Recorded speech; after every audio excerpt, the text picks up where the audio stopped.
Welcome to Gut Check Daily. Today's topic, does gut microbiome matter? If one more wellness post tells you to fix your gut microbiome with a $79 powder, I'm going to start prescribing eye rolls. You've probably heard that your microbiome is the root of your IBS, that it's imbalanced, leaky, or toxic. Here's the twist. Your gut bacteria do matter for IBS, but not in the simple test and fix way Instagram promises. It's messier, more interesting, and more useful once you understand the mechanics. 1. The mechanism. What your microbiome actually does. Think of your gut as a long fermentation chamber running from your mouth to your rectum. Food goes in, you digest the bits you can, and what's left becomes fuel for microbes. Trillions of bacteria that live mostly in your colon. These microbes do three big things that matter for IBS. First, they ferment carbohydrates you don't fully absorb.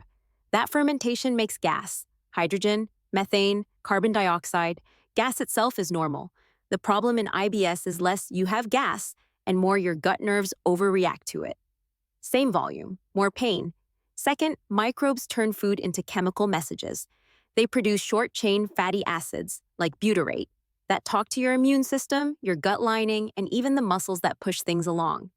If the mix of bacteria shifts, the mix of signals shifts too, changing motility, sensitivity, and inflammation on a microscopic level. Third, certain microbes influence motility. Methane-producing bugs, for example, tend to slow transit down. Slower colon, more constipation, more time for fermentation, more bloating. Too fast transit in others means more urgency and loose stool. So yes, the microbiome matters, not as a mystical gut health score, but as a chemical factory that affects gas production, speed of movement, and how irritable your gut nerves feel. 2. Clinical reality. How this shows up in real life. Here's what this looks like in day-to-day IBS life, not in a lab. You eat the same bowl of chickpeas your friend eats. They get mild gas and move on with their day. You get a tight, ballooned belly that makes you unbutton your pants at 3 p.m. The amount of gas might be similar. Your gut just interprets that stretch as threat instead of background noise.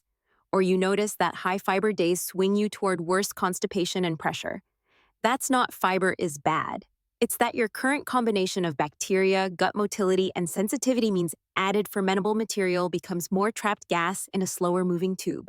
On the social side, you see endless ads for microbiome tests claiming they can tell you exactly what to eat. The evidence for that? Weak at best. We don't have a validated way to look at a stool sample, read the bacteria list, and accurately tell you which foods will hurt or help your IBS. Conventional advice also swings too simple. Just eat more fiber. Just take a probiotic. Just relax, it's stress. None of those account for how your particular gut is reacting to what your microbes do with your food. You're not imagining it. The microbiome is involved, but it's not a single villain you fix with a supplement. It's part of a system that's become hypersensitive and out of rhythm.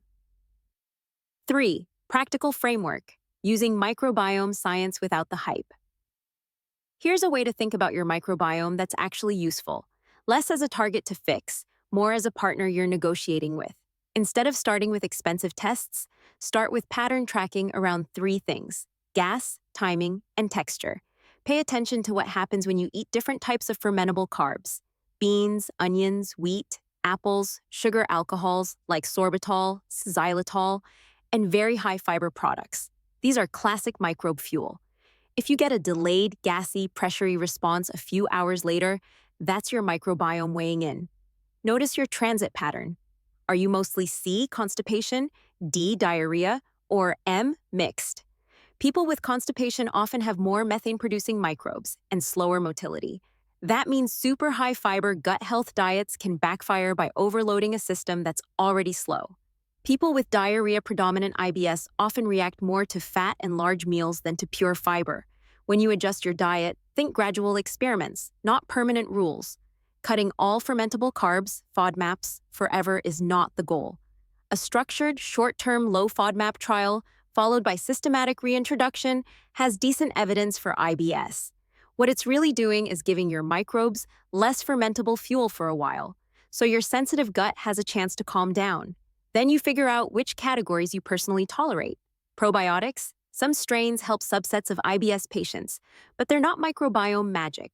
Evidence is mixed, effect sizes are modest, and it's very strain-specific, not any probiotic will do. They're a tool to test, not a cure. The bigger, boring truth is that your microbiome responds to patterns over time, not single hero foods, regular meals, not constantly grazing. Fiber increases in small, steady steps, not overnight. Enough overall calories so your body isn't in constant stress mode. And there's this uncomfortable research reality. Two people can have very different microbiomes and very similar symptoms, or very similar microbiomes and very different symptoms. So your best data set is still you, your symptoms, your food, your timing, not a color-coded microbiome report. Closing, what actually matters for you. Your microbiome matters for IBS because it controls fermentation, chemical signaling, and part of how fast or slow things move. But it's not a personality test, and it's not a one-button fix. The real power is using microbiome science to make sense of your patterns, not to scare you into buying powders. In the next pieces, we'll dig into specific levers, like FODMAPs, motility, and nerve sensitivity, so you can see where microbiome fits and where it's getting too much credit. For now, think less heal your microbiome, more understand how your gut and its bacteria are reacting together. Thanks for listening. For more gut health insights, visit gutcheckdaily.com and subscribe to our newsletter.